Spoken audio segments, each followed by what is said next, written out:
Jūs zināt, kā to mataino mazgāšanas slotu sauc? Tāpēc tā visērtākā ir. Ziniet, tā kā ir spainis un tā kā tas nogriežamais.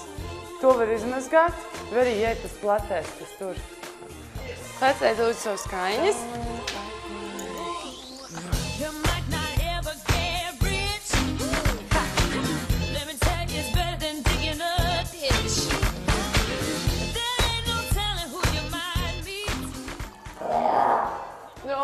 Tev šķiet godīgi, ka tev vienai jātīra māja. Es jau tikai tā pa lielam, man nepatīk lipīgi tā grīda. Es jau teicu, bet man nepatīk atlikt. Vai tā arī nepieteicās neviens palīdzēt? Niks it kā pieteicās, bet viņš atstāja ūdenī mačalku un aizskrēja. Un tagad tu aiz visiem visu satīri, jā?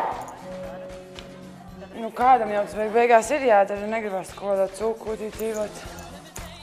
Es arī tur slaucīju grīdu sākumā, bet pēc tam man pasauc uz vokālo nodarbību, un tad es vairs nevarēju pabeigt.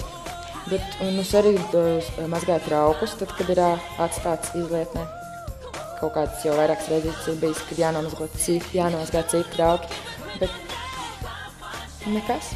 Es arī tīrīšu grīdu. Gan jau, ka mēs izdomāsim kaut kādu plānu.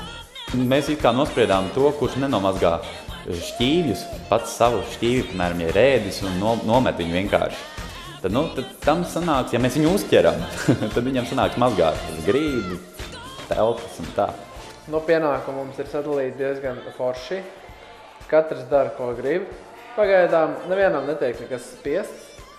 Ja palūdzu iztīrīt, pieņemsim zāli, kā man arī var, mēs arī to izdaram. Jūs izmazgājāt? Jā. Točna? Tu stāsti par man, vai jūs neizmazgājāt? Sen jau izmazgājām, visām nožūs ir. Jā, aha. Re, ka tā istorijas iesākā. Es redzu, ka nav.